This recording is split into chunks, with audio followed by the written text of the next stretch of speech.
baru-baru ini kan ada film di Netflix yang masuk trending, judulnya Iya. Adolescence. Udah pada nonton belum? Nah nih, sis, saya tuh punya kebanyakan subscription, sampai saya tuh bingung mau nonton yang mana.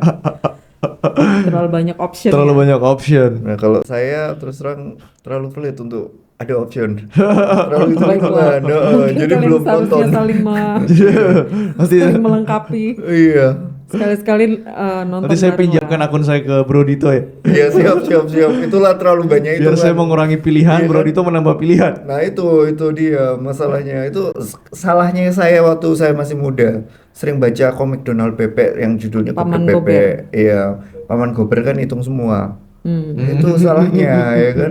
Soalnya nih film tuh trending, tidak hanya trending di Netflix ya, sampai didiskusikan di secara serius di parlemen gitu.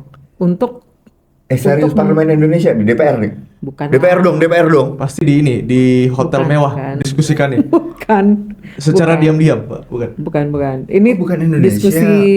diskusinya terjadi di Eropa, di sebuah parlemen, karena mereka memang sangat serius untuk menindaklanjuti dari fenomena yang ada, fenomena sosial ini, dan nanti akan dilahirkan kebijakan Pasti mengenai sosial media. Swedia pasti. Negara paling bagus pendidikannya. Iya nggak sih? Di hotel mewah juga gak mereka? Kayaknya sih. Iya kayak Ada apa dengan di hotel negara mewah? di negara Sepertinya terobsesi sekali dengan hotel mewah. Iya, parlemen Bukan, itu di identik dengan parlemen. Identik dengan hotel mewah, Dan iya. mengesahkan UU diam-diam. Iya. Ini kan beda negara, pasti beda kebiasaan lah. Iya. Jadi ini memang diskusi di Inggris. Jadi karena fenomena ini juga terjadinya di negara tersebut. Jadi ini filmnya nggak panjang, cuma 4 episode. Tadi judulnya apa, sis? Adolescence, Adolescent. yang artinya tuh bahasa Indonesia Anak-anak. remaja ya. Oh ya, remaja ya, Remaja. anak-anak remaja. Nah, remaja menuju dewasa. Iya. Heeh. Jadi ini spoiler alert ya bagi yang belum nonton, termasuk bro berdua gitu ya. Tapi ya untuk diskusi ini mungkin karena sudah beberapa episode kan tema kita berhubungan dengan AI yang juga itu dekat dengan sosial media ya. Karena sosial media pun media sosial itu menjadi platform tempat AI tersebut bertebaran kan. Iya. Karena kan sekarang di X kita bisa minta Grok AI-nya Elon Musk untuk Oh, mereply. Mm-mm. Iya, bisa reply by Grok sekarang kan. Iya, di WhatsApp juga bisa. Di WhatsApp, Ada di WhatsApp AI, kalau Meta. pakai Meta. Meta. gitu kan. Iya. Nah, jadi ini semua mengejutkan karena anak ini melakukan suatu tindakan kriminal terhadap teman sekolahnya, dan ternyata ketika diselidiki akun media sosial si anak ini, itu penyidik itu tidak menemukan suatu kejanggalan dari komen-komen yang ada. Nah ini tolong di spoiler juga kejahatannya apa nih? Oh, dia membunuh. Hah? Serius Membunuh banget. salah satu Ini salah diangkat satu dari teman kisah sekolahnya. nyata, Iya. filmnya? Iya, memang beneran terjadi. Makanya ini Membunuh temannya. teman sekolahnya. Jadi si anak laki-laki umur 13 tahun, si perempuan teman satu sekolah. Nah, mereka memang terlihat berinteraksi di akun media sosial si anak laki-laki ini, tetapi penyidik itu tidak menemukan ada kejanggalan dalam interaksi media sosial tersebut. Jadi ketika si penyidik ini datang ke sekolah ya untuk menyelidiki kasus tersebut dengan mengunjungi beberapa kelas yang dimana anak perempuan yang mati ini dikenal oleh anggota kelas tersebut. Pada akhirnya si penyidik ini kan punya anak juga di sekolah yang sama. Oh. Jadi waktu dia menanyain kelas-kelas itu pun sepertinya dia tidak mendapatkan petunjuk yang berarti gitu untuk kasus ini. Iya. Nah, akhirnya si anak itu, anak si penyidik ini yang sekolah di sekolah tersebut, ngomonglah secara privat kepada bapaknya, "Pak, Papa nggak tahu itu mereka itu sebenarnya itu tuh sudah sangat jelas di Media sosial. media sosial tersebut. Apanya yang jelas? Interaksi mereka cukup, kami rasa itu cukup baik gitu responnya dikomentarin." Terus baru si anak itu mengatakan bahwa ketika ada simbol-simbol yang dipilih dalam reply atau jawaban dari atau komentar yang diposting di situ, ternyata itu maknanya tuh beda. maknanya tuh beda dari apa yang dipikirkan oleh penyidik yang sudah beda generasi kan dari si anak yang mati ini. Tunggu, jelasin lagi. Jadi misalnya contoh nih, aku punya, kan biasa kan kalau misalnya simbol-simbol tertentu kan kita kalau ngirim simbol di sosial media atau ngirim di WhatsApp gitu kan ada icon ya. Iya iya. Emoji, Misalnya emoji. iya, emoji atau icon. Misalnya orang senyum gitu. Itu ada artinya tak? Iya, ada arti yang berbeda ternyata. Nah, juga Pemaknaannya beda. Untuk pemaknaannya generasi beda baru-baru generasi. ini. Iya, benar. Dan Nah, itu udah pasti generasi sebelumnya nggak ngerti ya, akan nggak bisa ngerti, baca ya. nggak ngerti. Padahal istilahnya itu udah jelas banget terpampang di situ, tetapi pemaknaan si simbol itu ternyata beda generasi, beda makna. Yang dilihat generasi si bapak penyidik ini itu baik-baik saja, ternyata itu adalah sebuah bully. Simbol-simbol yang dia pakai itu. Bahkan sekarang online. Jadi gini, dulu kan orang kalau ngebully kan dengan kata-kata yang jelas ya. Kamu bodoh lah, kata-kata kasar lah. Sekarang bullying itu bahkan tidak bisa dilihat oleh generasi sebelumnya. Iya, karena pemaknaan dari simbol-simbol yang sama itu bisa saja artinya sangat berbeda. Nah, dan juga muncullah istilah yang tulisannya itu incel atau incel gitu kan, yang ternyata itu adalah singkatan juga. Dan itu bukan suatu kata beneran, tapi itu suatu singkatan yang involuntary celibacy itu. Jadi itu dikatakan kepada anak laki-laki ini karena anak laki-laki ini sebenarnya pernah juga ditolak sebenarnya. Sama yang dia bunuh ini. Ya.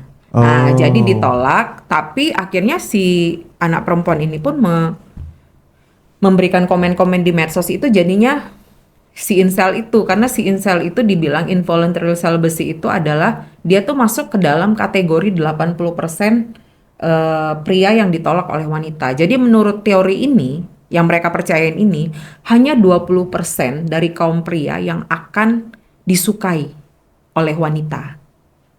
Gitu. Jadi karena dia ditolak, berarti dia masuk nih yang kategori 80%. Dan Ya itu berarti dia melukai sekali ya, pasti ya. secara tidak langsung berarti secara tidak sukarela dia harus selibat karena dia tidak akan dipilih.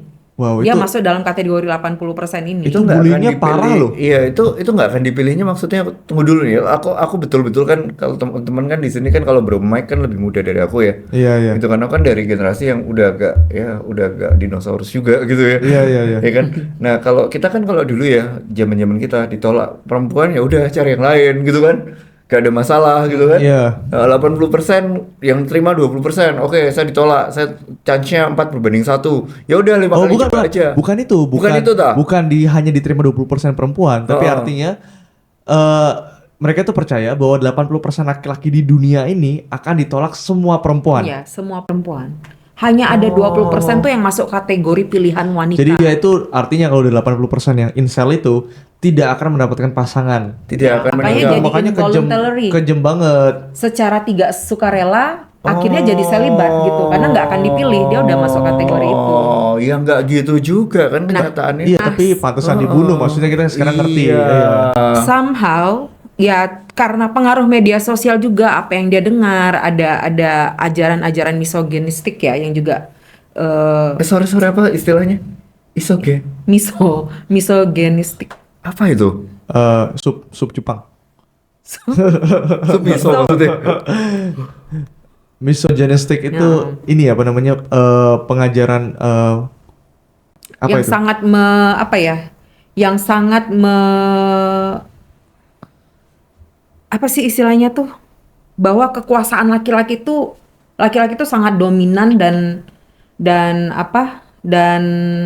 punya power, dan wanita itu tuh kayak di bawahnya dia gitu. Harus tunduk. Tidak hanya harus tunduk, tetapi bahwa laki-laki itu Lebih lebih powerful, lebih dominan, Oh, lebih bentuk ekstrimnya dari patriarki kali ya. Iya iya Oh. iya. Nah, udah sampai ke situ gitu. Jadi ada ternyata di episode itu juga kan anak ini ada dianalisis oleh beberapa psikolog yang berbeda. Nah, dari interaksi dia ke psikolog itu kelihatan ketika ditanyain soal bapaknya, dia tuh marah gitu. Ketika ditanyain soal kenapa nanya papa saya gitu.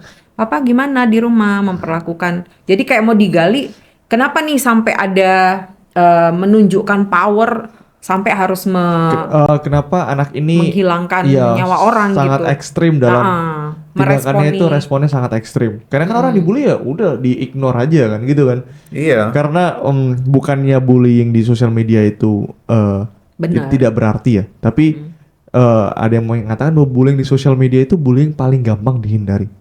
Nggak usah dibaca aja kok. Iya, dengan cara cukup tidak dibaca. Karena kalau kita dibully secara fisik di sekolah, kita dipukulin, kita didorong, itu kan agak sulit kita menghindari.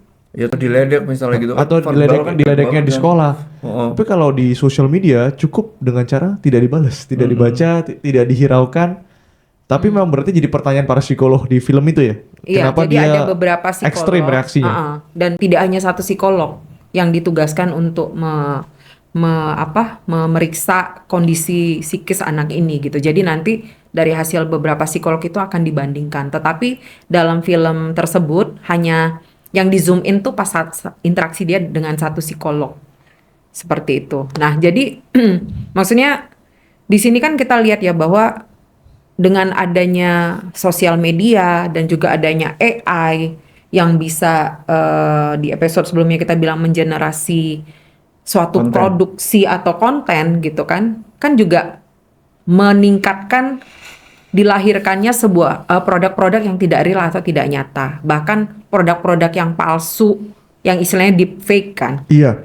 dimana ketika anak itu tidak memiliki kemampuan untuk membedakan Antara fakta antara dengan opini. fakta dengan opini, Dan antara realita dan dengan realita dan fantasi. fiksi, fantasi gitu Iya. kan. Itu kan bisa mempengaruhi cara dia berpikir dan ini masih 13 tahun, itu kan masih masa pembentukan ya. Iya. Masa pembentukan yang dia juga belum matang. Makanya juga kan sebenarnya di undang-undang atau di peraturan media sosial kan sebenarnya minimal tuh 13 tahun. Iya. Dianggap baru boleh berinteraksi di dalam media sosial. Dan juga beberapa platform sosial media itu memberikan mode khusus anak-anak. Iya, mode TikTok yang mode khusus anak-anak, YouTube Kids, YouTube. Netflix juga dan Netflix Kids, supaya konten-konten yang sifatnya kekerasan, seksual itu nggak terpapar ke anak-anak. Ya, Nah, karena memang belum ini juga belum siap. satu fenomena yang mungkin agak berbeda kalau saya ngelihat dari sudut pandang worldview ya. Dunia ini kan geser gitu ya. Kalau misalnya kita lihat di tahun 50-an, tahun 60-an, tahun 70-an itu kan apa yang beredar yang menjadi sesuatu yang sifatnya orang itu melihat itu sebagai suatu tanda kutip peraturan atau hal-hal tertentu itu kan sifatnya ajak. Sifatnya aja. Ajak itu maksudnya Ajak itu apa tuh? dia lebih apa ya, lebih ada patokannya. Contoh di gedung gitu ya. Kalau kita lihat di Lebih tahun 70-an, terstandarisasi gitu 80-an itu gedung yang baik itu adalah ABC, udah ketahuan deh standarnya seperti apa. standar lebih terstandar. Iya. Iya. Kodenya ketahuan, peraturannya ketahuan. Jadi rule based society itu terbentuk di tahun 70-an, 80-an itu kuat sekali. Iya. Iya kan? Lalu kemudian masuklah ke tahun 80 ke 90-an itu mulai masuk yang namanya ya ini isme ini yang bahaya. Makanya worldview itu penting ya, gitu kan, worldview itu penting. Kita kadang-kadang nggak melihat apa yang terjadi di dunia sehingga kita nggak lihat pergeseran dari pandangan orang. Nah di sini dari yang rule based society mulai geser rule-nya menjadi masuk yang namanya relativisme. Iya benar kan? itu menurut saya apa? Nah salah itu Bagus menurut itu saya menurut saya apa? Ya kan mulailah ke arah sana nih. Jadi maksudnya itu nggak ada standar atau kaidah yang diikutin satu dunia lagi. Itu mulai bergeser ke sana, ya kan? Nah, sesudah itu masuklah ke tahun 2000-an, 2010, 2008 mulai ya. Dari relativisme kepada post-truth. Benar atau salah ya? Bukan lagi relatif lagi. Saya yang nentuin. Penentunya. Dan kebenaran itu bukan dari fakta ya, suka-suka saya. Kalau saya anggap benar-benar, kalau saya anggap salah, ya salah. Dari sana muncul nanti ke arah di mana muncullah generasi sekarang nih yang susah sekali membedakan antara mana yang menjadi realitas dan mana yang menjadi fantasi.